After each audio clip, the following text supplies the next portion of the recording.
നിങ്ങളുടെ അടുത്ത് പഴയ പട്ടുസാരിയോ കീറിപ്പോയ പട്ടുസാരിയൊക്കെ ഉണ്ടെന്നുണ്ടെങ്കിൽ പൈസ ഇൻസ്റ്റന്റ് ആയിട്ട് കിട്ടാൻ ഞാനൊരു മാർഗം പറഞ്ഞിട്ടെ. അപ്പൊ നമുക്ക് ഒന്ന് കണ്ടു നോക്കിയാൽ. കഴിഞ്ഞ ദിവസം അമ്പലത്തിൽ പോയി തിരിച്ചു വന്നപ്പോഴാണ് കേട്ടോ ഞാൻ ഇങ്ങനൊരു സംഭവത്തെ പറ്റി അറിയുന്നത്. അങ്ങനെ അമ്മയുടെ 2-3 സാരിയൊക്കെ അടിച്ചു പറ്റിക്കൊണ്ട് നേരെ ഇങ്ങോട്ട് പോരുന്നത്. ഈ കാണുന്ന വാട്സ്ആപ്പ് നമ്പറിൽ സാരിയുടെ ഫോട്ടോ അയച്ചു കൊടുത്തു കഴിഞ്ഞാൽ അവർ റേറ്റും കാര്യങ്ങളൊക്കെ പറഞ്ഞുതരും കേട്ടോ. സാരി ഇതുപോലെ ഉരച്ചാണ് അവർ പ്യൂരിറ്റി ചെക്ക് ചെയ്യുന്നത്. നല്ല സിൽവർ പട്ടാണെങ്കിൽ അത്യാവശ്യം നല്ല റേറ്റ് തന്നെ കിട്ടും. കോപ്പർ ആണെങ്കിൽ ഇതുപോലെ ചുമന്ന കളറിൽ കാണിക്കും. ചേച്ചി കൊണ്ടുവന്നില്ലേ 9 സാരി ഉണ്ട്. അതിൽ 8 സാരി മാത്രമാണ് വെള്ളി കസവുള്ളത്, 1 മാത്രം ചെമ്പാണുള്ളത്. അതിന് റേറ്റ് കുറവാണ്.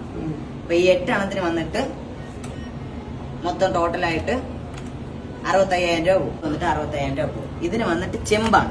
ചെമ്പിന് എങ്ങനെ നോക്കിയാലും 50 രൂപ പോകും. പിഞ്ചിയതായാലും കീറിയതായാലും ഒന്നും അവർക്ക് ഒരു കുഴപ്പമില്ല. നല്ല പട്ടുസാരി ആണെങ്കിൽ അത്യാവശ്യം നല്ല വില. അങ്ങനെ ഞാൻ കൊണ്ടുപോയി സാരികൾക്കെല്ലാം കൂടെ കൂട്ടി എനിക്കൊരു 65,000 രൂപ കിട്ടിയിട്ടുണ്ടായിരുന്നേ. ലൊക്കേഷൻ വരുന്നത് പത്മനാഭസ്വാമി ക്ഷേത്രത്തിന്റെ തെക്കേ നടയിലുള്ള ശ്രീ വൈകുണ്ഠം കല്യാണ മണ്ഡപത്തിന് ഓപ്പോസിറ്റ് ആയിട്ട് വരുന്ന ശ്രീ കാഞ്ചീപുരം പട്ട് സെന്റർ. അപ്പൊ സാരികളൊക്കെ ഉണ്ടെങ്കിൽ വാട്സാപ്പിൽ ഒന്ന് അയച്ചു കൊടുത്തോളൂ. അവർ പ്യൂരിറ്റി നോക്കിയിട്ട് റേറ്റ് എന്തായാലും പറഞ്ഞുതരും.